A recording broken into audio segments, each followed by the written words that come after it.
بچوں کے مکالمات کو، قرآنی آیات کو، احادیث کو، نعت کو اور دیگر چیزوں کو سننا اور سماعت کرنا، یہ آپ کے ایمان کی اور پختہ ایمان ہونے کی پختہ دلیل اور علامت ہے۔ ورنہ جس انسان کے دل میں ایمان ناقص ہوگا اور ایمان کامل نہیں ہوگا، یا پھر اس کا ایمان کچا ہوگا، وہ اتنی دیر تک ایسی محفلوں میں بیٹھ ہی نہیں سکتا ہے۔ اللہ رب العزت نے حضرت انسان کو ایک خاص فضیلت عطا فرمائی ہے، ایک خاص شرف عطا فرمایا ہے، اور وہ فضیلت ہے علم کی فضیلت، کہ علم کی وجہ سے اللہ تعالیٰ نے انسان کو فرشتوں پر فضیلت عطا فرمائی۔ علم کی وجہ سے اللہ نے انسان کو مسجود ملائکہ بنایا، اور اس علم کی وجہ سے اللہ تعالیٰ نے انسان کو دیگر تمام مخلوقات پر فضیلت عطا فرمائی۔ ورنہ عبادت کے قبیل سے اگر دیکھا جائے تو فرشتوں کی عبادت انسان کی عبادت سے کئی ہزار لاکھ گنا زیادہ ہے اور بہتر ہے۔ اس کے باوجود بھی اللہ نے فرمایا وَلَقَدْ كَرَّمْنَا بَنِي آدَمَ وَحَمَلْنَاهُمْ فِي الْبَرِّ وَالْبَحْرِ وَرَزَقْنَاهُمْ مِنَ الطَّيِّبَاتِ وَفَضَّلْنَاهُمْ عَلَى كَثِيرٍ مِّمَّنْ خَلَقْنَا تَفْضِيلًا۔ اور اللہ رب العزت نے جب اس انسان کو پیدا کرنے کا ارادہ فرمایا تو فرشتوں سے جب مشورہ لیا تو فرشتوں نے اس کا نکیر کیا، اس سے انکار کیا، اس کی تردید کی، اور دلیل یہ دی اَتَجْعَلُ فِيهَا مَن يُفْسِدُ فِيهَا وَيَسْفِكُ الدِّمَاءَ، کہ آپ ایسی مخلوق کو پیدا کرنا چاہتے ہیں جو بجائے عبادت کرنے کے خون خرابہ کریں گے، آپس میں قتل و غارت گیری کریں گے۔ رہا آپ کی تسبیح اور تقدیس کا مسئلہ، آپ کے سامنے سر جھکانے کا مسئلہ، آپ کی عبادت اور بندگی کا مسئلہ، وَنَحْنُ نُسَبِّحُ بِحَمْدِكَ وَنُقَدِّسُ لَكَ، ہم ہی اس کے لیے کافی ہیں۔ چنانچہ اللہ رب العزت نے آدم علیہ السلام کو علم سکھایا، علم الاسماء اور علم الاشیاء، اور اس علم کو سکھا کر کے جب فرشتوں سے سوال کیا اس کے بارے میں تو انہوں نے کہا کہ ہمیں اس کا علم نہیں ہے۔ پھر اللہ نے جب آدم علیہ السلام سے کہا یا آدم انبئہم باسمائہم، تم ان چیزوں کے بارے میں ہمیں بتلاؤ، آدم علیہ السلام نے فوراً ان تمام چیزوں کو بتلایا۔ تو اس علم کی وجہ سے اللہ رب العزت نے تمام فرشتوں کو، جن میں مقرب اور مشہور فرشتے بھی ہیں اور وہ فرشتے بھی موجود ہیں کہ جن کی اللہ رب العزت نے قرآن کریم کے اندر تعریف فرمائی ہے، جن کی فضیلتوں کو بیان فرمایا ہے، من کان عدوا للہ وملائکتہ ورسلہ وجبریل ومیکال فإن اللہ عدو للکافرین۔ فرمایا کہ جو جبرائیل کا اور میکائیل کا دشمن ہوگا تو وہ حقیقت میں وہ اللہ کا دشمن ہوگا۔ اور بے شمار مقامات پر فرمایا تنزل الملائکۃ والروح فیہا بإذن ربہم من کل امر قل نزلہ روح القدس من ربک بالحق۔ جہاں پر بھی روح کا اللہ نے تذکرہ کیا ہے، علماء کرام فرماتے ہیں کہ وہاں پر مراد جبریل امین ہے۔ جبرائیل کی تعریف فرمائی، اور جبرائیل کو یہ فضیلت اللہ نے عطا فرمائی کہ آدم علیہ السلام سے لے کر آخری پیغمبر تک تمام انبیاء کرام علیہ السلام کے پاس اللہ کا پیغام اور اللہ کی وحی لے کر کے آنے والے وہ جبرائیل علیہ السلام تھے۔ اللہ رب العزت نے تمام فرشتوں کو، یہ تو جبرائیل کی فضیلت ہے، اور خود فرشتوں کی فضیلت اللہ نے بیان فرمائی وَمَنْ عِنْدَهُ لَا يَسْتَكْبِرُونَ عَنْ عِبَادَتِهِ وَلَا يَسْتَحْسِرُونَ يُسَبِّحُونَ اللَّيْلَ وَالنَّهَارَ لَا يَفْتُرُونَ لَا يَسْبِقُونَهُ بِالْقَوْلِ وَهُمْ بِأَمْرِهِ يَفْعَلُونَ لَا يَعْصُونَ اللَّهَ مَا أَمَرَهُمْ وَيَفْعَلُونَ مَا يُؤْمَرُونَ، کہ جس چیز کا اللہ تعالیٰ نے فرشتوں کو حکم دے دیا ہے، فرشتے اسی چیز کے اندر لگے ہوئے ہیں، اس سے عبادت کے اندر لگے ہوئے ہیں، پلک جھپکنے کے برابر بھی، اور ایک سیکنڈ کے لیے بھی، ایک لمحے کے لیے بھی وہ اللہ کی نافرمانی نہیں کرتے ہیں، بلکہ وہ اللہ کے حکم کو بجا لاتے ہیں، اسی کی تعمیل میں لگے ہوئے ہیں۔ اتنی فضیلت ہونے کے باوجود بھی اللہ رب العزت نے ان فرشتوں کو انسانوں کے اوپر فضیلت عطا نہیں فرمائی، بلکہ انسانوں کو فرشتوں کے اوپر اور تمام مخلوقات کے اوپر فضیلت عطا فرمائی۔ تو اس کی بنیادی وجہ یہ تھی کہ اللہ نے انسان کو علم سکھلایا، اور وہ علم فرشتوں کے پاس میں نہیں ہے، اور اللہ نے یہ علم تمام نبیوں کو سکھلایا۔ آدم علیہ السلام کو علم الاسماء سکھلایا، حضرت ادریس علیہ السلام کو کتابت کا علم سکھلایا، سب سے پہلے لکھنے کا کام انہوں نے شروع کیا، علم بالقلم، کتابت کا علم ادریس علیہ السلام کو سکھایا۔ حضرت ابراہیم علیہ السلام کو علم مناظرہ سکھلایا، ربی الذی یحیی و یمیت قال انا احیی و امیت۔ نمرود کہنے لگا کہ تمہارا بادشاہ کون ہے؟ ابراہیم علیہ السلام نے کہا کہ میرا بادشاہ وہ ہے، جو میرا رب وہ ہے کہ جو زندہ کرتا ہے اور مارتا ہے۔ اس نے ایک شخص کو بلایا اور اس کو مار دیا، دوسرے کو چھوڑ دیا، آزاد کر دیا۔ ابراہیم علیہ السلام نے فرمایا کہ میرا رب یہ نہیں ہے، بلکہ میرا رب وہ ہے ان اللہ یاتی، کہ جو مشرق سے سورج کو نکالتا ہے اور مغرب کے اندر سورج کو ڈبوتا ہے۔ علم مناظرہ اللہ نے ابراہیم علیہ السلام کو سکھایا۔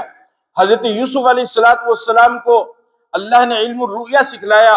انبئکم بتاویلہ فارسلون یوسف ایھا الصدیق، کہ میں تمہیں خواب کی تعبیر بتلاؤں گا۔ حضرت داؤد علیہ السلام کو اللہ نے زرہ بنانے کا علم سکھلایا۔ وعلمناہ صنعۃ لبوس لکم وعلنا لہ الحدید، اللہ نے لوہے کو ان کے لیے نرم کر دیا۔ حضرت سلیمان علیہ السلام کو اللہ نے پرندوں کی بولیاں سکھلائی۔ علمنا منطق الطیر، پرندوں کی بولیاں سکھلائی۔ اسی طریقے سے عیسیٰ علیہ السلام کو اللہ نے علم طب سکھلایا۔ انفخ فیہ فیکون طیرا باذن اللہ وابرئ الاکمہ والابرص واحیی الموتى باذن اللہ۔ اخیر میں نبی پاک صلی اللہ علیہ وسلم دنیا کے اندر تشریف لائے۔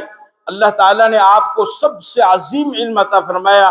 فرمایا وَلَقَدْ آتَيْنَاكَ سَبْعًا مِّنَ الْمَثَانِي وَالْقُرْآنِ الْعَظِيمِ، اور حدیث کے اندر آپ علیہ السلام نے فرمایا اوتیت علم الاولین والآخرین، کہ مجھے پہلوں کا اور بعد کا سب کا علم دیا گیا ہے۔ یہی وجہ ہے کہ آپ علیہ السلام نے پچھلے پیغمبروں کے واقعات اور پچھلی قوموں کے حالات اور ان کے اوپر آنے والے عذابات کو بھی بیان فرمایا، اور قیامت تک جتنی بھی چیزیں اور جتنے بھی واقعات پیش آنے والے ہیں ان تمام کی آپ نے پیشین گوئی بھی فرمائی، چونکہ اللہ رب العزت نے آپ علیہ السلام کو اولین کا اور آخرین کا علم عطا فرمایا۔ میری باتوں کا خلاصہ یہ ہے کہ اللہ رب العزت نے کسی بھی زمانے میں اور کسی بھی حال میں علم کو خالی نہیں رکھا، بلکہ علم کو جاری رکھا۔ انبیاء کرام علیہ السلام دنیا کے اندر تشریف لائے تو بنیادی طور پر دو دعوت ان کی تھی۔ ایک تھی یا قوم اعبدوا اللہ ما لکم من الہ غیرہ، کہ اے میری قوم ایک اللہ وحدہ لا شریک لہ کی عبادت کرو، اس کے علاوہ کسی کی بھی عبادت نہ کرو۔ اور دوسری ان کی دعوت یہ تھی کہ وہ لوگوں کو جہالت سے نکالا کرتے تھے۔ کتاب انزلناہ الیک لتخرج الناس من الظلمات الی النور، کہ اے نبی ہم نے آپ کے اوپر جو کتاب نازل فرمائی ہے اس کا بنیادی مقصد یہ ہے کہ آپ اس کے ذریعے سے لوگوں کو تاریکی سے روشنی کی طرف نکالنے والے بنے، لوگوں کو اندھیروں سے نور کی طرف لانے والے بنے، لوگوں کو جہالت سے علم کی طرف لانے والے بنے، کیونکہ علم کا ایمان کے بعد سب سے بڑا مقام اور مرتبہ ہے، علم کی سب سے بڑی اہمیت ہے۔ اس وجہ سے اللہ تعالیٰ نے علم دے کر کے اپنے تمام انبیاء کرام کو دنیا کے اندر مبعوث فرمایا۔ اور یہ علم ایک ایسی چیز ہے کہ اس کی وجہ سے جس انسان کے اندر یہ آتا ہے، اور جو انسان تعلیم حاصل کرتا ہے، جو انسان عالم بنتا ہے کسی بھی چیز کا، اس کا خود بخود ایک مقام ہو جاتا ہے۔ قرآن کریم کے اندر اللہ رب العزت نے حضرت موسیٰ علیہ السلام اور حضرت خضر علیہ السلام حضرت خضر کا واقعہ بیان فرمایا ہے۔ اور ایک موقع پر بخاری شریف کی روایت ہے کتاب العلم کی، کہ حضرت موسیٰ علیہ السلام بنی اسرائیل میں خطبہ دے رہے ہیں، بیان فرما رہے ہیں۔ ایک شخص کھڑا ہوا مجمع میں سے اور وہ کہنے لگا ای الناس عالم، کہ موسیٰ یہ بتاؤ سب سے بڑا عالم کون ہے؟ حضرت موسیٰ علیہ السلام نے فرمایا انا عالم، میں سب سے بڑا عالم ہوں۔ اگر دیکھا جائے تو یہ جواب بالکل درست ہے، کوئی غلط نہیں ہے، اس وجہ سے کہ نبی اپنی قوم میں سب سے بڑا عالم ہوتا ہے، اس سے بڑا عالم کوئی نہیں ہوتا ہے قوم کے اندر۔ لیکن اس کے باوجود بھی اللہ رب العزت نے حضرت موسیٰ علیہ السلام کے اس جواب کو ناپسند فرمایا، اور اصل جو باریک مسئلہ ہے وہ یہ ہے کہ حضرت موسیٰ علیہ السلام کو بھی ایسے موقع پر علم کی نسبت اللہ کی طرف کرنی چاہیے تھی، اور یہ کہنا چاہیے تھا کہ سب سے بڑا علم اگر کسی کے پاس میں ہے تو وہ اللہ کے پاس میں ہے۔ اور یہ حقیقت ہے وَلَا يُحِيطُونَ بِشَيْءٍ مِّنْ عِلْمِهِ إِلَّا بِمَا شَاءَ، پروردگار کے پاس میں جو علم ہے اس علم کا تو کوئی احاطہ ہی نہیں کر سکتا ہے۔ جب موسیٰ علیہ السلام نے علم کی نسبت اپنی طرف کر دی، اللہ رب العزت کو یہ بات ناگوار لگی، اور اللہ رب العزت نے فیصلہ فرمایا کہ موسیٰ علیہ السلام کو مزید متنبہ کیا جائے، خبردار کیا جائے۔ چنانچہ اللہ تعالیٰ نے حضرت موسیٰ علیہ السلام کی طرف وحی نازل فرمائی اور فرمایا ان عبدا من عبادی بمجمع البحرین هو اعلم منک، فرمایا کہ مجمع البحرین پر میرا ایک بندہ ہے اور وہ تجھ سے بھی زیادہ بڑا عالم ہے۔ تو نے جو یہ کہا ہے کہ میں سب سے بڑا عالم ہوں، یہ تیری غلط فہمی ہے، تجھے نسبت میری طرف کرنی چاہیے تھی، لیکن جب تو نے نسبت اپنی طرف کر لی ہے تو میں تجھے بتاؤں کہ وہاں پر چلا جا اور وہاں پر وہ تجھ سے بھی بڑا عالم ہے۔ حضرت موسیٰ علیہ السلام نے سوال کیا کہ باری تعالیٰ میری اس سے ملاقات کیسے ہوگی؟ اللہ تعالیٰ نے فرمایا کہ ایک کام کرو، اپنے ساتھ میں ایک مچھلی لو، اس کو ایک تھیلے کے اندر ڈالو اور اس کو ساتھ میں لے کر کے چلو، اور جہاں پر وہ مچھلی سمندر کے اندر جائے وہیں پر جا کر کے اس شخص سے تمہاری ملاقات ہوگی اور وہ تم سے بھی زیادہ بڑا عالم ہے۔ حضرت موسیٰ علیہ السلام نے مچھلی لی، اس کو تھیلے کے اندر ڈالا اور اپنے ساتھ میں یوشع بن نون کو، ایک نوجوان کو اپنے ساتھ میں لیا اور سفر شروع کیا۔ ایک مقام پر پہنچے، وہاں پر آرام کیا، لیٹ گئے۔ اس درمیان میں مچھلی اس تھیلے میں سے نکلی اور نکل کر کے سمندر کے اندر چلی گئی اور اس نے سرنگ بنا لیا۔ اس مچھلی کی ایک خاصیت تھی کہ جہاں پر وہ گئی اس نے وہاں پر سرنگ بنا لیا اور وہی ملاقات ہونی تھی۔ اور یوشع بن نون اس سارے منظر کو دیکھ رہے ہیں۔ حضرت موسیٰ علیہ السلام جب بیدار ہوئے اور تھوڑا آگے چلے تو ان کو بھوک لگی۔ انہوں نے کہا آتنا غداءنا لقد لقینا من سفرنا ھذا نصبا، کہ ناشتہ لے کر کے آؤ، ہمیں بھوک لگی، ہم تھک گئے ہیں۔ اس وقت ان کو یاد آیا، اس نے کہا کہ مجھ سے تو بہت بڑی بھول ہو گئی ہے، جہاں پر آپ نے قیام کیا تھا، آرام کیا تھا، وہیں پر وہ مچھلی نکل کر کے گئی، اور وہ جب وہ گئی تو اس نے ایک عجیب طرح کا رستہ وہاں پر بنا دیا۔ موسیٰ علیہ السلام نے فرمایا ذالک ما کنا نبغی، وہی تو ہماری منزل تھی، وہیں پر تو ہمیں جانا تھا اور وہیں پر تو اس عالم سے ہمیں ملاقات کرنی تھی، واپس چلو۔ فرتدا علی آثارہما قصصا، واپس آئے۔ جب واپس وہاں پر آئے فوجدا عبدا من عبادنا آتیناہ رحمتا من عندنا وعلمناہ من لدنا علما، وہاں پر اللہ کے ایک بندے سے ملاقات ہوئی۔ اللہ پاک فرماتے ہیں کہ ہم نے ان کو علم لدنی دیا تھا۔ علم لدنی کہتے ہیں تکوینی علم جسے کہا جاتا ہے، ایک ہے تشریعی علم اور ایک ہے تکوینی علم۔ تشریعی علم جیسے عقائد، عبادات، معاملات، اس کو تشریعی علم کہا جاتا ہے، جو نبی کو بتلایا جاتا ہے اور نبی کے ذریعے سے امت کو بتلایا جاتا ہے اور امت کو اس علم کے اوپر عمل کرنا ضروری ہوتا ہے۔ اور دوسرا ہوتا ہے علم لدنی، یعنی الہام اور کشف اور کرامات۔ اسی طریقے سے تکوینی نظام، جیسے سورج کا وقت پر نکلنا، چاند کا وقت پر نکلنا، تاروں کا وقت پر آنا، دن کا وقت پر آنا، رات کا وقت پر آنا، یہ سارا نظام جو ہے یہ تکوینی نظام ہے۔ کسی کو عزت دینا، کسی کو ذلت دینا، کسی کو روزی دینا، کسی کو حیات دینا، کسی کو موت دینا، یہ تکوینی نظام ہے۔ اس کو سیکھنا کوئی ضروری بھی نہیں ہے اور اللہ تعالیٰ پیغمبر کو یہ سکھلاتے بھی نہیں ہیں۔ اللہ رب العزت نے حضرت خضر کو وہ علم سکھلایا۔ حضرت موسیٰ علیہ السلام وہاں پر پہنچے، انہوں نے دیکھا کہ ایک صحابی چادر لگا کر کے لیٹے ہوئے ہیں۔ حضرت موسیٰ علیہ السلام نے سوال کیا، انہوں نے فرمایا انا بارضک السلام، کس نے یہ سلام کیا ہے؟ اس علاقے میں، اس ایریے میں تو اس طریقے سے سلام کرنے والا کوئی ہے ہی نہیں۔ انہوں نے فرمایا انا موسیٰ، فرمایا موسیٰ بنی اسرائیل؟ فرمایا نعم، میں بنی اسرائیل کا موسیٰ ہوں اور تمہارے پاس میں علم سیکھنے کے لیے آیا ہوں، جو علم اللہ نے تمہیں دیا ہے۔ حضرت خضر نے فرمایا کہ موسیٰ تم اس علم کو نہیں سیکھ سکتے ہو اور تم اس کو برداشت بھی نہیں کر سکتے ہو۔ وَكَيْفَ تَصْبِرُ عَلَى مَا لَمْ تُحِطْ بِهِ خُبْرًا، جو علم اللہ نے تمہیں دیا ہے تشریعی علم، اس کا مجھے علم نہیں ہے، اور جو علم اللہ نے تکوین کا مجھے دیا ہے اس کے بارے میں تمہیں خبر نہیں ہے۔ جب میں اس تکوینی علم کے مطابق کوئی عمل کروں گا، کوئی کام کروں گا، وہ تمہارے اوپر بھاری پڑے گا اور تمہاری سمجھ سے باہر ہوگا، تمہاری برداشت سے باہر ہوگا، تم صبر نہیں کر پاؤ گے۔ لہذا ایک کام کرو، اس علم کو سیکھنے کا، اس کو سمجھنے کا، اس کو دیکھنے کا تم ارادہ ترک کر دو۔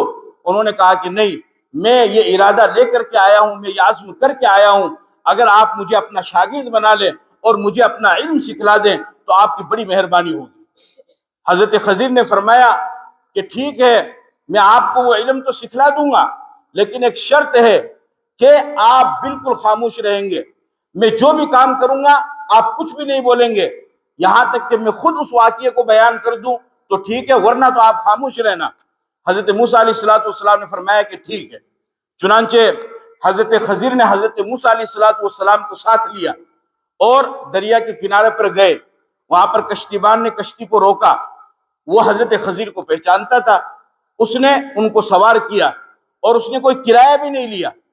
جب وہ سوار ہوئے اور چلنے لگے تو اسی درمیان میں فجاء عصفور فوقع على حرف السفینہ، ایک چڑیا آئی اور وہ کشتی کے کنارے پر بیٹھ گئی۔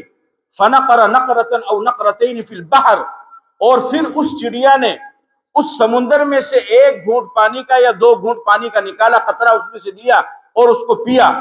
حضرت خضر نے حضرت موسیٰ علیہ السلام کی طرف مخاطب ہو کر کے فرمایا ما نقص علمی وعلمک من علم اللہ الا کنقرۃ ھذا العصفور فی البحر، کہ جس طریقے سے اس چھوٹی سی چڑیا نے اپنی چھوٹی سی چونچ کے اندر اس سمندر میں سے پانی کا ایک قطرہ یا دو قطرہ لیا ہے، اور اس وسیع و عریض سمندر کے اندر، اس اتنے لمبے چوڑے سمندر کے اندر اس چڑیا کے پانی لینے کی وجہ سے اس سمندر پر کوئی فرق نہیں پڑا ہے، ذرہ برابر بھی اس کے اوپر فرق نہیں پڑا ہے، لیکن اس کے باوجود بھی چونکہ چڑیا نے تھوڑا سا ایک قطرہ یا دو قطرہ اس سمندر میں سے لیا ہے، تو وہ ایک قطرہ وہ دو قطرہ اس سمندر میں سے کم تو ہوا ہے، اگرچہ اس سمندر کے اوپر کوئی فرق نہیں پڑا۔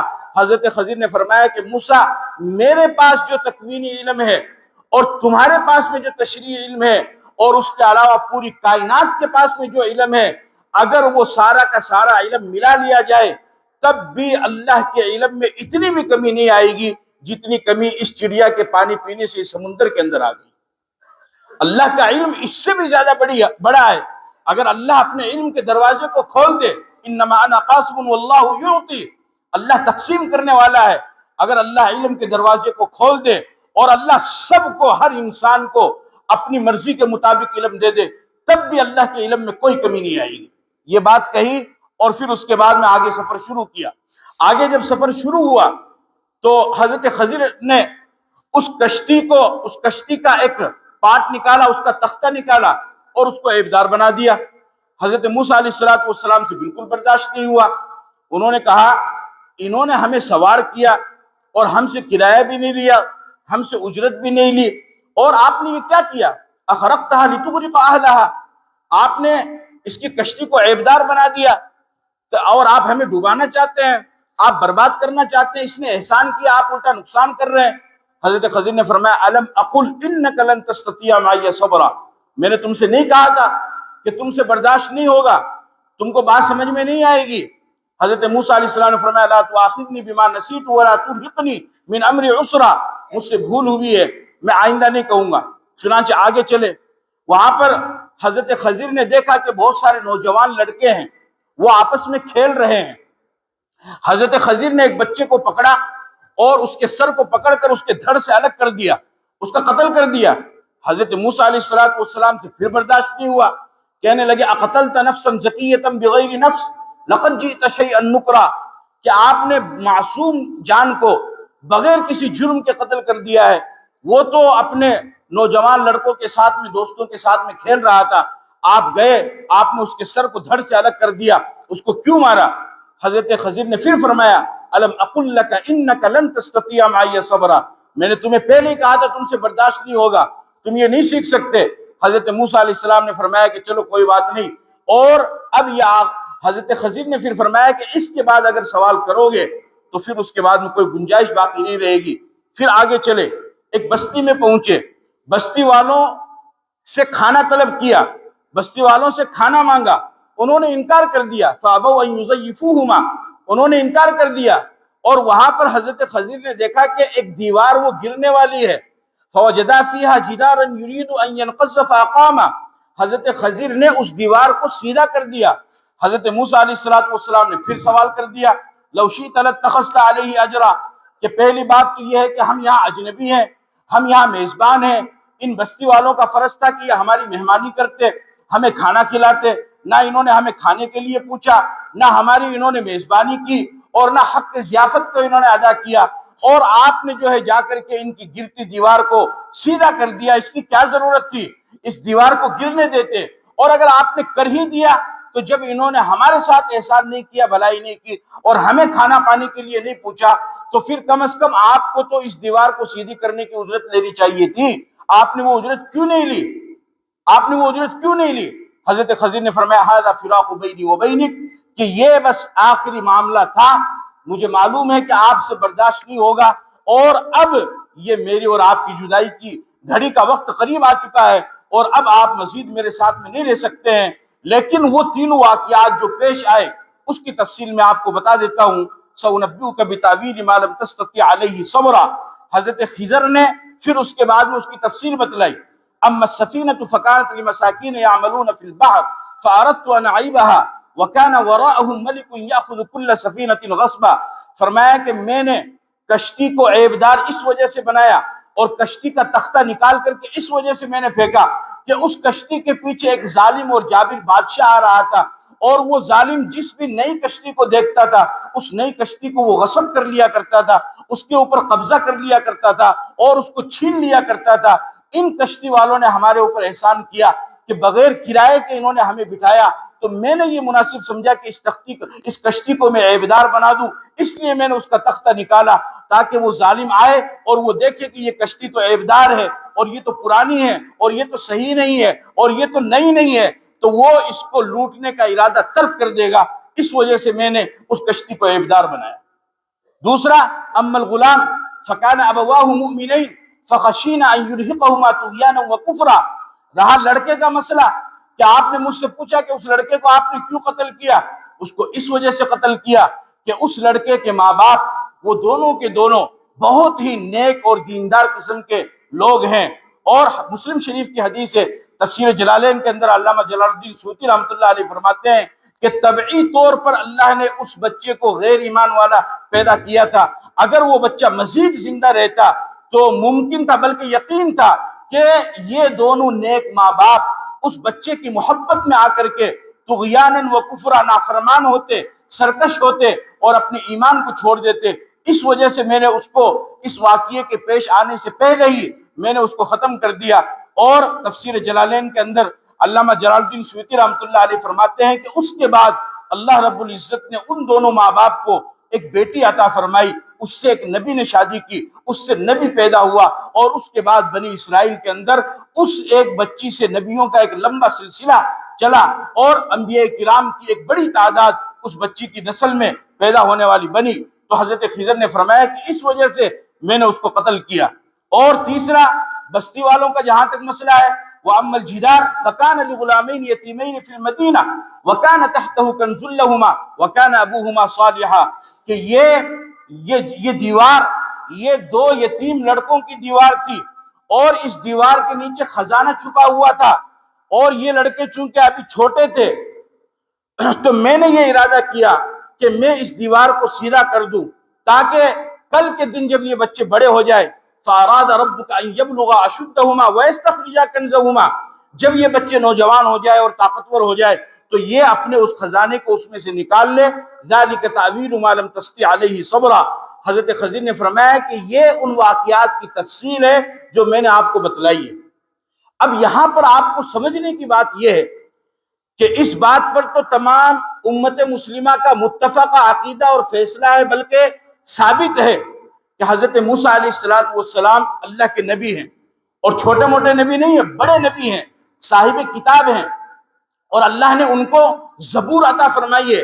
وَآتَيْنَا مُوسَى الْكِتَابَ وَجَعَلْنَاهُ هُدًى لِّبَنِي إِسْرَائِيلَ أَلَّا تَتَّخِذُوا مِن دُونِي وَكِيلًا، موسیٰ کو ہم نے کتاب زبور عطا فرمائی ہے، صاحب وحی نبی، صاحب شریعت نبی، صاحب کتاب نبی، اور اس سے بھی بڑھ کر کے کلیم ہے۔ وَكَلَّمَ اللَّهُ مُوسَىٰ تَكْلِيمًا، کوہ طور پر جا کر کے موسیٰ علیہ السلام اللہ سے ہم کلام ہوا کرتے تھے۔ اتنے فضائل حضرت موسیٰ علیہ السلام کو حاصل ہیں۔ اور حضرت خضر کا جہاں تک مسئلہ ہے تو خضر کے بارے میں علماء کے درمیان اختلاف ہے۔ بعض علماء فرماتے ہیں کہ خضر نبی ہے، لیکن یہ بالکل ضعیف روایت ہے، اس کی کوئی حقیقت نہیں ہے۔ اگر تھوڑی دیر کے لیے حضرت خضر کو نبی تسلیم بھی کر لیا جائے تب بھی یہ بات تو طے ہے، تِلْكَ الرُّسُلُ فَضَّلْنَا بَعْضَهُمْ عَلَىٰ بَعْضٍ، کہ اللہ نے انبیاء کو جو فضیلت عطا فرمائی ہے اور جو درجات عطا فرمائے ہیں، ان درجات کے اعتبار سے حضرت خضر حضرت موسیٰ علیہ السلام کے بالکل قریب بھی نہیں ہے۔ اور دوسرا جو صحیح قول ہے وہ یہ ہے کہ حضرت خضر نبی نہیں ہے بلکہ ولی ہے۔ اگر حضرت خضر نبی ولی ہیں تو پھر اس صورت میں تو ہمارا عقیدہ یہ ہے کہ ساری کائنات کے ولی قطب ابدال وہ مل جائیں، اور وہ مل کر کے کسی نبی تو دور کی بات، وہ ایک صحابی کے پاؤں کی دھول کے برابر بھی نہیں ہو سکتے۔ ان کا کیا مقام ہے؟ وہ صحابی کے برابر نہیں، نبی تو بہت اونچی چیز ہے۔ اب حضرت خضر ولی ہیں، نبی نہیں ہے، لیکن اس کے باوجود بھی اللہ رب العزت نے ایک صاحب کتاب نبی، صاحب شریعت نبی، صاحب وحی نبی اور کلیم اللہ موسیٰ کو حضرت خضر کا شاگرد بنایا اور ان کے پاس علم سیکھنے کے لیے بھیجا، اور خود حضرت موسیٰ اس خضر سے جا کر کے کہتے ہیں هل اتبعوک علی ان تعلمنی مما علمت رشدا، آپ مجھے اپنا شاگرد بنائیے، میں آپ کے سامنے جانو تلمس طے کرنا چاہتا ہوں۔ یہ اتنا بڑا مقام حضرت خضر کو اللہ نے کیوں عطا فرمایا؟ اس وجہ سے کہ حضرت خضر کے پاس میں علم تھا، تو علم کی وجہ سے اللہ تعالیٰ نے ان کو نبی کا بھی استاد بنایا۔ بخاری شریف کی روایت ہے، نبی پاک صلی اللہ علیہ وسلم نے ارشاد فرمایا یرحم اللہ موسیٰ لوددنا لو صبر حتی یقص علینا من امرہما، فرمایا کہ اللہ موسیٰ کے اوپر رحم فرمائے، اگر موسیٰ تھوڑی دیر اور انتظار کر لیتے اور صبر کر لیتے تو ہمیں موسیٰ اور خضر کے مزید واقعات اور عجائبات اور کرامات ہمیں سننے کا ہمیں موقع ملتا، لیکن حضرت موسیٰ علیہ السلام صبر نہیں کر سکے۔ حضرت سلیمان علیہ السلام جن کو اللہ نے بادشاہت عطا فرمائی اور ایسی بادشاہت عطا فرمائی کہ پھر کسے نہیں ملی، رب ہب لی ملکا لا ینبغی لأحد من بعدی، میرے رب ایسی بادشاہت مجھے دینا کہ میرے بعد میں وہ کسی کو بھی نہ ملے، جن کا نبی بنایا، جن کا بادشاہ بنایا، انسان کا بادشاہ بنایا، پرندوں کا بادشاہ بنایا، ہواؤں کا بادشاہ بنایا۔ وسخرنا لسلیمان الريح، اللہ تعالیٰ نے سلیمان علیہ السلام کے لیے ان تمام چیزوں کو مسخر کر دیا۔ حضرت سلیمان علیہ السلام حاضری لے رہے ہیں اور دیکھا وتفقد الطیر فقال ما لی لا ارى الهدهد، کہ ہدہد غائب ہے، ہدہد موجود نہیں ہے۔ حضرت سلیمان علیہ السلام نے ایسی جگہ پر قیام فرمایا کہ جہاں پر پانی نہیں تھا، اور ہدہد کو اللہ نے یہ خاصیت عطا فرمائی ہے کہ ہدہد زمین کی سطح کو دیکھ کر کے معلوم کر لیتا ہے، سونگ کر کے، کہ زمین کی سطح سے کتنی نیچے یا بلندی کے اوپر پانی ہے، یہ ہدہد کو معلوم ہو جاتا ہے۔ اس لیے حضرت سلیمان علیہ السلام نے ہدہد کی حاضری لی، لیکن وہ غائب ملا۔ حضرت سلیمان علیہ السلام نے فرمایا لَأُعَذِّبَنَّهُ عَذَابًا شَدِيدًا أَوْ لَأَذْبَحَنَّهُ أَوْ لَيَأْتِيَنِّي بِسُلْطَانٍ مُبِينٍ، کہ ہدہد کیوں غائب ہوا، ہمیں اس وقت اس کی ضرورت ہے، سارا لشکر یہاں پر موجود ہے، ہمیں پانی کو تلاش کرنا، اور اس کو اللہ نے وہ صفت عطا فرمائی ہے، اگر وہ ہمارے پاس میں آ گیا اس کی سخت پٹائی کروں گا، اس کو عذاب دوں گا، بلکہ اس سے آگے بڑھ کر کے فرمایا کہ اس کمبخت کو ذبح کر دوں گا، الا یہ کہ کوئی دلیل ہمارے پاس میں لے کر کے آ جائے۔ ہدہد آیا، حضرت سلیمان علیہ السلام نے پوچھا کہ کہاں گیا تھا؟ کہنے لگا احطت بما لم تحط به وجئتک من سبأ بنبأ یقین، کہ حضرت میں تو ایک ایسی خبر لے کر کے آیا ہوں کہ جس سے آپ بھی واقف نہیں ہیں۔ آپ اگرچہ یہ دعویٰ کرتے ہیں کہ آپ جنات کے بادشاہ ہیں، ہواؤں کے بادشاہ ہیں، پرندوں کے بادشاہ ہیں، لیکن میں تو ملکہ بلقیس کو دیکھ کر کے آیا ہوں اور قوم سبا کو دیکھ کر کے آیا ہوں، اور وہ تھوڑے ہی فاصلے پر یہاں پر موجود ہے، اور وہ سورج کی عبادت کرتے ہیں، وہ چاند اور سورج کی پرستش کرتے ہیں، وہ ایک اللہ وحدہ لا شریک لہ کی عبادت نہیں کرتے ہیں۔ چونکہ ہدہد نے اپنا علم حضرت سلیمان کے سامنے پیش کیا، تو اس کی وجہ سے حضرت سلیمان علیہ السلام نے ہدہد کو چھوڑ دیا، اور پھر اس کے بعد حضرت سلیمان علیہ السلام کی یہ خواہش تھی کہ ملکہ بلقیس کے آنے سے پہلے وہ تخت میرے پاس میں آ جائے۔ حضرت سلیمان علیہ السلام نے فرمایا کہ کون ایسا شخص ہے کہ جو اس کے تختے کو میرے پاس میں لے کر کے آ سکتا ہے؟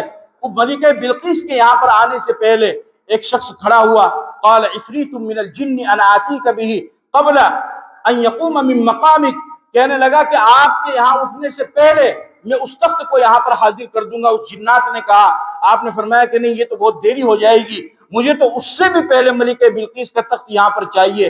قرآن کہتا ہے قال الذی عنده علم من الکتاب انا آتیک به قبل ان یرتد الیک طرفک، جس کے پاس کتاب کا علم تھا، اور آصف بن برخیہ اس کا نام ہے، اس کے پاس اسم اعظم تھا، اس نے کہا کہ حضرت آپ اگر مجھے اجازت دے تو پلک جھپکنے سے پہلے میں ملکہ بلقیس کے تخت کو یہاں پر حاضر کر سکتا ہوں۔ اس نے اسم اعظم پڑھا، دعا مانگی اور تخت کو وہاں پر حاضر کر دیا۔ میرے عزیزو، میں آپ سے یہ درخواست کرنا چاہتا ہوں کہ علم کی ایک بہت بڑی فضیلت ہے، علم روشنی ہے۔ پیغمبر کے پاس جو علوم اترے وہ سب سے نایاب علوم تھے، اور سب سے بڑا معجزہ اللہ نے جو آپ کو عطا فرمایا وہ علم کا معجزہ عطا فرمایا، قرآن کریم کی شکل میں عطا فرمایا۔ کفار مکہ نے الزام لگایا کہ یہ اپنی طرف سے گھڑ کر کے اور آیتیں اور صورتیں بنا کر کے لاتا ہے۔ اللہ نے اس کا چیلنج کیا اور فرمایا قل ان اجتمعت الانس والجن على ان ياتوا بمثل هذا القران لا ياتون بمثله ولو كان بعضهم لبعض ظهيرا، اگر تم یہ کہتے ہو کہ یہ محمد کا گڑھا ہوا کلام ہے تو اس جیسا ایک قرآن پیش کرو، وہ نہیں کیے تو اللہ نے دوسرا دعویٰ کیا فاتوا بعشر سور مثلی، 10 صورتیں لاؤ، وہ بھی نہیں پیش کر سکے۔ اللہ نے اس سے چھوٹا دعویٰ کیا فاتوا بسورۃ من مثلی، ایک سورت انا اعطینا جیسی لے کر کے آ جاؤ، وہ اس سے بھی عاجز آ گئے۔ اللہ نے اس سے بھی چھوٹا دعویٰ کیا فلیاتوا بحدیث مثلی، ایک چھوٹی سی بات ہی تم لے کر کے آ جاؤ، اگر یہ محمد کا گڑھا ہوا کلام ہے۔ محمد کا گڑھا ہوا کلام نہیں ہے، بلکہ قرآن تو اپنا تعارف خود کرواتا ہے وَإِنَّهُ لَتَنزِيلُ رَبِّ الْعَالَمِينَ، قرآن تو کہاں سے آیا؟ میں رب العالمین کی طرف سے آیا ہوں۔ کون تجھے لے کر کے آیا؟ نزل به الروح الامین، جبرائیل مجھے لے کر کے آیا ہے، جس کے قلب پر تیرا نزول ہوا ہے، علی قلبک، تیرے قلب پر، نزل علی محمد، محمد کے دل پر نزول ہوا ہے۔ کیوں آیا ہے؟ لتکون من المنذرین، گنہگاروں کو ڈرانے کے لیے۔ کون سی زبان میں آیا ہے؟ بلسان عربی مبین، عربی زبان میں آیا ہوں۔ اس سے پہلے بھی کوئی ثبوت ہے وَإِنَّهُ لَفِي زُبُرِ الْأَوَّلِينَ، پچھلی کتابوں میں انبیاء کرام نے میری اور میرے پیغمبر کے آنے کی بشارت دی ہے۔ کون سے مہینے میں آیا ہے؟ شہر رمضان الذی انزل فیہ القرآن، رمضان کے مہینے میں آیا ہوں۔ کون سی رات میں آیا ہے؟ انا انزلناہ فی لیلۃ القدر، شب قدر میں آیا ہوں۔ قرآن اپنا تعارف خود کرواتا ہے۔ قرآن اللہ کی کتاب ہے، کسی عالم کی کتاب نہیں ہے۔ جو اس سے جڑے گا، جو اس سے مربوط ہوگا، اور جو اپنے آپ کو اس کے ساتھ میں لگائے گا، جو اپنی نسل کو اور اپنے بچوں کو اس کے ساتھ میں لگائے گا، تو پھر وہ بھی عظیم بن جائے گا۔ قرآن کو اتارنے والا اللہ ہے، اللہ سب کا سردار ہے۔ قرآن جس کے ذریعے سے اتارا گیا وہ جبرائیل ہے، جبرائیل سید الملائکہ، تمام فرشتوں کا سردار ہے۔ جس پر قرآن نازل ہوا وہ سید الانبیاء، تمام نبیوں کے سردار ہے۔ جس مہینے میں قرآن نازل ہوا وہ سید الشہور، رمضان کا مہینہ تمام مہینوں کا سردار بنا۔ اور جس رات میں قرآن اترا لیلۃ القدر خیر من الف شہر، وہ رات تمام مہینوں میں سب سے بہتر رات ہے اور تمام راتوں کی سردار ہے۔ تو اتارنے والا وہ بھی سردار، جس کے ذریعے اتارا گیا وہ بھی سردار، جس نبی پر اتارا گیا وہ بھی سردار، جس مہینے میں اتارا گیا وہ بھی سردار، جس رات میں اتارا گیا وہ بھی سردار۔ معلوم یہ ہوا کہ جو انسان قرآن کو اپنے سینے سے لگائے گا، اسے پڑھے گا، اس کی تلاوت کرے گا، اس پر عمل کرے گا، اللہ اس کو بھی سردار بنا دے گا، اللہ اس کو بھی کامیاب کرے گا۔ ایک باپ اپنے بیٹے پر سب سے بڑا ظلم اگر کر رہا ہے تو وہ یہ کر رہا ہے کہ اپنی اولاد کو قرآن سے محروم رکھ رہا ہے۔ ایک ماں اپنی بیٹی کے اوپر سب سے بڑا ظلم اگر کر رہی ہے تو وہ یہ کر رہی ہے کہ وہ اپنی بیٹی کو قرآن کی تعلیم سے محروم رکھ رہی ہے۔ قرآن سے اپنے آپ کو وابستہ کرو، علم دین سے اپنے آپ کو وابستہ کرو، اسی سے اللہ تعالیٰ عزت عطا فرماتے ہیں۔ بنی آدم از علم یابت کمال، نہ از حشمت جاہ مال و منال، تو شمع از پہ علم باید گداخ، کہ بے علم نہ تواں خدا را شناخت۔ شیخ سعدی فرماتے ہیں کہ مال و جاہ سے اور دولت سے اور حکومت سے اور سیاست سے جو ہے عزت نہیں ملتی ہے۔ عزت اگر انسان کو ملتی ہے تو وہ علم کی وجہ سے ملتی ہے، اور علم کو حاصل کرنے کے لیے پگھلنا پڑتا ہے شمع کی طرح۔ جب انسان اس طریقے سے پگھلتا ہے تب جا کر کے پھر اسے علم حاصل ہوتا ہے۔ اور جس انسان کے پاس میں علم نہیں ہے، فرمایا کہ اسے تو خدا کی معرفت ہی نہیں ہے، اسے خدا کا پتہ ہی نہیں ہے، لہذا اس وجہ سے علم حاصل کرو۔ یہ مدارس اور یہ مدرسہ جو اللہ نے آپ کو عطا فرمایا ہے، اس کی قدر کرو، اس کی اہمیت کو اپنے دل کے اندر بٹھاؤ، اس کو غنیمت جانو، اس کو بوجھ نہ سمجھو۔ آج کے اس گئے گزرے دور کے اندر جہاں فتنے کا زمانہ ہے اور جہاں پر قدم قدم پر فتنے آئے ہوئے ہیں، اور بڑی تعداد میں مسلم نوجوان بچے اور بچیاں وہ علم دین سے، ایمان سے، قرآن سے، مذہب سے وہ دور ہوتے جا رہے ہیں۔ ایسے ماحول کے اندر یہ چند شمعیں ہیں جو جلی ہوئی ہیں اور جن کے ذریعے سے ایمان کا تحفظ ہو رہا ہے، عقائد کا تحفظ ہو رہا ہے، تحفظ ختم نبوت پہ کام ہو رہا ہے، عظمت صحابہ پہ کام ہو رہا ہے، اور عقائد محفوظ ہو رہے ہیں، اعمال محفوظ ہو رہے ہیں، ایمان محفوظ ہو رہے ہیں۔ لہذا اس کو غنیمت جانو، اس مدرسے کو اپنا مدرسہ سمجھو۔ جس طریقے سے اپنی ضرورت کے لیے مسلمان اب عبادت کرنے کے لیے مسجد بناتا ہے، مردوں کو دفنانے کے لیے قبرستان بناتا ہے، اسی طریقے سے اسے اپنے بچوں کے اندر دینی تعلیم پیدا کرنے کے لیے ان مدرسوں کو بنانا پڑے گا۔ اس مدرسے کی بنیاد سرور کائنات صلی اللہ علیہ وسلم نے صفہ کی شکل میں رکھی ہے۔ اصحاب صفہ وہاں پر تعلیم حاصل کرتے تھے، ابو ہریرہ اس کے سردار تھے۔ ابو ہریرہ اس مدرسے کے طالب علم ہونے کی وجہ سے آج احادیث کا ایک بہت بڑا ذخیرہ ہے، بلکہ سب سے بڑا ذخیرہ ہے جو ابو ہریرہ کی طرف سے ہمیں ملا ہے۔ اگر وہ مدرسے کی بنیاد نہ رکھی جاتی، ابو ہریرہ درمیان میں نہ ہوتے، تو اسلام کی اور احادیث کی اتنی ساری روایات ہمارے سامنے نہ آتی۔ اصحاب صفہ سے یہ سلسلہ چلا ہے۔ وہاں پر پڑھانے والا وہ نبی اللہ تھا، جس کتاب کو پڑھایا جا رہا تھا وہ کتاب اللہ تھی، اور جو پڑھنے والے تھے وہ حزب اللہ تھے، اور جہاں پڑھایا جا رہا تھا وہ کعبۃ اللہ بیت اللہ تھا، وہ اللہ کا گھر تھا۔ وہاں سے یہ سلسلہ شروع ہوا ہے، اور علماء کرام اس طریقے سے اپنی سب کچھ قربان کر کے آپ کے لیے یہ ادارے قائم کر رہے ہیں، اور مدرسے یہاں پر اور تعلیم یہاں پر حاصل کر رہے ہیں۔ یاد رکھو یہ بہت ہی بڑی نعمت ہے جو اللہ تعالیٰ نے آپ کو عطا فرمائی ہے۔ آپ کے اس ادارے سے 34 بچے حافظ قرآن بن کر کے نکلے ہیں۔ یہ آپ کے لیے بہت بڑی سعادت کی بات ہے، بہت بڑی خوش قسمتی کی بات ہے، اور یہی حافظ قرآن بچے کل کے دن آپ کی مغفرت کے لیے کافی ہو جائیں گے۔ لہذا ضرورت ہے، ایک بہت بڑا طبقہ ہے مسلمانوں کا کہ جس نے اپنا دھندا بنا لیا ہے، جس نے اپنا شعار بنا لیا ہے، اس کا رات دن کا کام ہے مدرسے کے خلاف بولنا، مسجد کے خلاف بولنا، علماء کے خلاف بولنا، امام کے خلاف بولنا۔ ارے آپ یہ کیا کر رہے ہو؟ اگر طاقت اللہ نے آپ کو دی ہے، صلاحیت اللہ نے آپ کو دی ہے، میں آپ کو بتاتا ہوں، شام کے وقت میں شراب کے اڈے پر جاؤ اور وہاں پر جا کر کے دیکھو کہ مسلم نوجوانوں کی کتنی بڑی تعداد ہے جو شراب پی رہی ہے۔ جوے کے اڈے پر جاؤ، وہاں پر جا کر کے دیکھو کہ مسلم نوجوانوں کی کتنی بڑی تعداد ہے جو جوا کھیل رہی ہے۔ زنا کے اڈے لگے ہوئے ہیں، وہاں پر مسلم نوجوانوں کی تعداد ہے۔ نشے کے اڈے قائم ہیں، وہاں پر مسلم نوجوانوں کی تعداد ہے، وہ نشے کے اندر پڑے ہوئے ہیں، ماں باپ کے نافرمان ہیں، بے نمازی ہیں، قرآن کے قریب نہیں آ رہے ہیں، اور ہر گناہ وہ کر رہے ہیں۔ اگر اللہ نے آپ کو طاقت دی ہے، وہاں پر جا کر کے ان شرابیوں کو شراب پینے سے روکو، ان زانیوں کو زنا کرنے سے روکو، ان جواریوں کو جوا کھیلنے سے روکو، ان سود خوروں کو سود کھانے سے روکو، اور ان حرام کام کرنے والوں کو حرام کام کرنے سے روکو۔ ہم بھی آپ کو مبارکباد پیش کریں گے کہ آپ نے اپنی صلاحیت کا صحیح استعمال کیا، لیکن اگر آپ اپنی صلاحیت، اپنی طاقت علماء کے خلاف لگائیں گے، مدرسوں کے خلاف لگائیں گے، مسجد کے خلاف لگائیں گے، تو یہ آپ اپنی آخرت کو برباد کرنے اور اپنی قبر کو گرم کرنے کے سوا کچھ بھی نہیں کر رہے۔ اگر اللہ ان سے محبت نہ کرتا، یہ 2 بچے ابھی جو حافظ قرآن بنے ہیں، اللہ کو اس سے محبت تھی جب اللہ نے اپنی کتاب کو ان کے سینوں کے اندر اتارا ہے، جو بھی حافظ قرآن ہے۔ اور یاد رکھیے حافظ قرآن ان کا بھی مقام ہے، اور اسی طریقے سے جو علماء ہیں وہ اللہ کے نائب ہے۔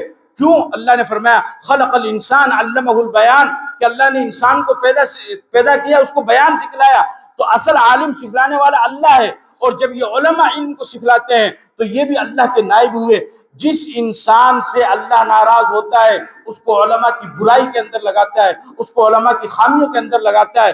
اگر آپ کے اوپر کوئی مصیبت آئے، کوئی تکلیف آئے، کبھی آپ ادھر جاتے ہیں، کبھی ادھر جاتے ہیں، اس کے پاس جاتے ہیں، اس کے پاس جاتے ہیں، میں آپ سے کہہ رہا ہوں کہ اگر آپ کے اوپر کوئی تکلیف آئے، کاروبار میں رکاوٹ آئے، گھر کے اندر پریشانی آئے، رزق میں بے برکتی ہو جائے، اولاد نہ ہو، قرض آپ کے سر کے اوپر چڑھ جائے، یا کسی اور فتنے کا یا پریشانی کا اور مصیبت کا آپ شکار ہو جائے، آپ کچھ نہ کریں، چھوٹی سی مٹھائی، تھوڑی سی مٹھائی تھیلی کے اندر ڈالیں اور مدرسے کے اندر آئے، اور اپنے ہاتھ سے ان معصوم بچوں کو وہ مٹھائیاں تقسیم کر دیں، ان کے سروں کے اوپر ہاتھ پھیر دیں، اور پھر ان سے کہیں کہ ہمارے لیے دعا کرنا۔ میں یقین کے ساتھ اللہ کے گھر میں بیٹھ کر کے کہتا ہوں کہ اللہ ان کی دعاؤں کو رائے گا نہیں جانے دے گا، کیونکہ یہ صبح اللہ کا کلام پڑھتے ہیں، شام کو سوتے ہیں تب اللہ کا کلام پڑھتے ہیں، دوپہر میں اللہ کا کلام پڑھتے ہیں۔ ان کا اٹھنا بیٹھنا، چلنا پھرنا، گھومنا، سب کچھ ہر وقت اور ہر لمحہ یہ اللہ کے کلام کے سامنے۔ اسی لیے تو علامہ اقبال نے کہا ہر لہجہ ہے مومن کی نئی شان نئی آن، گفتار میں کردار میں اللہ کے برہان۔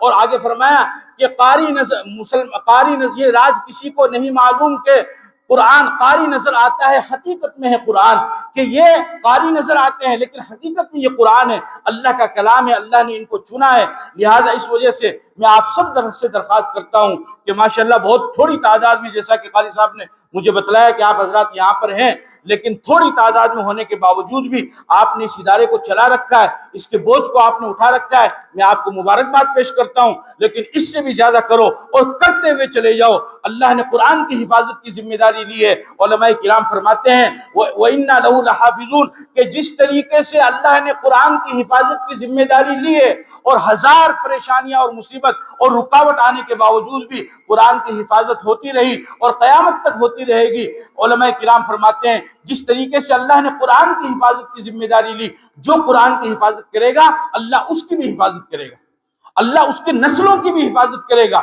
اور قرآن کی حفاظت کے لیے ضروری نہیں کہ ہر آدمی حافظ ہو یا قاری ہو یا عالم ہو، اگر آپ ادارے کا تعاون کر رہے ہیں آپ کی حفاظت قرآن میں شامل ہے، اگر آپ نیک مشورہ دے رہے ہیں آپ کی حفاظت قرآن میں شامل ہے، اگر آپ تعاون کر رہے ہیں، اگر آپ ساتھ دے رہے ہیں، کم از کم درجہ یہ ہے کہ آپ مخالفت نہیں کر رہے ہیں تو آپ بھی قرآن کی حفاظت میں شامل ہیں، اور اللہ تعالیٰ اس قرآن کی برکت سے آپ کی بھی اور آپ کے آنے والے نسلوں کی بھی حفاظت فرمائے گا۔ لہذا اس وجہ سے اس کو غنیمت جانو اور زیادہ سے زیادہ اس کا تعاون کرو۔ اور اگر آپ کو اطمینان نہیں ہے، جہاں کہیں بھی مدرسے بنے ہوئے ہیں، دینی درسگاہیں قائم ہیں اور تعلیم گاہیں قائم ہیں، اگر آپ کو اطمینان نہیں ہے آپ تعاون مت کرو، لیکن خاموش ہو جاؤ، مخالفت نہ کرو، یہ اللہ کا کام ہے، اللہ کے رسول کا کام ہے۔ جیسا کیسا بھی ہے، 2 بچے حافظ قرآن انہوں نے 2026 کے اندر آپ کو بنا کر کے دے دیے ہیں۔ پیغمبر کو دنیا سے گئے ہوئے 1450 سال کا زمانہ گزر چکا ہے، اتنے طویل عرصے کے گزرنے کے بعد ان علماء کرام کے سروں پر ٹوپی ہے، چہرے پر داڑھی ہے اور سنت لباس ہے، اور پھر اسی خیرکم من تعلم القرآن وعلمہ کو لے کر کے آپ کے سامنے بیٹھے ہوئے، تو اب آپ کو اور کیا چاہیے؟ ابو بکر صدیق، عمر فاروق، عثمان غنی اور علی مرتضیٰ، اور اسی طریقے سے غزالی اور رازی، ابو حنیفہ، مالک، شافعی اور امام احمد بن حنبل، بخاری، مسلم، ترمذی، ابو داؤد، ابن ماجہ اور نسائی، ان کو اگر آپ دیکھنا چاہتے ہیں اور ان کو اگر آپ تلاش کرنا چاہتے ہیں، ان علماء کی شکل میں آپ کو نہیں ملے گا۔ لیکن جو کچھ آپ کے سامنے ہے، اگر ہم نے ان کی ناقدری کی تو ہو سکتا ہے کہ یہ علماء بھی ہمارے درمیان سے ختم ہو جائے۔ اگر ان علماء نے اپنا کام شروع کر دیا، کسی نے بزنس کرنا شروع کر دیا، کسی نے تجارت کرنا شروع کر دی، تو یہ تو اپنے بچوں کا پیٹ پال لیں گے، لیکن میری قوم کے لوگوں، آپ کو سوچنا ہے کہ آپ یہ سوچو کہ آنے والے 50 سال کے بعد میں آپ کے بچوں کو کلمہ کون سکھائے گا، آپ کے بچوں کو قرآن کون سکھائے گا، آپ کے بچوں کو شریعت کون سکھائے گا، آپ کے بچوں کو آخرت کے بارے میں کون بتائے گا، آپ کے بچوں کے عقائد کو کون درست کرے گا، آپ کے بچوں کے اعمال کی کون حفاظت کرے گا، اللہ کی معرفت کون کروائے گا، رسول اللہ کی عظمت کون بتائے گا، صحابہ کی معرفت کون کروائے گا۔ یہ سب چیزیں ختم ہو جائیں گی اور ارتداد کے ساتھ دنیا سے جانا پڑے گا۔ لہذا اس سے پہلے کہ کافی دیر ہو جائے ہمیں چاہیے کہ ہم خواب غفلت سے بیدار ہو جائیں اور زیادہ سے زیادہ ان حضرات کا تعاون کریں۔ آپ حضرات ارادہ کرتے ہیں؟ بستی والے ہاتھ کھڑا کر کے ارادہ کرو۔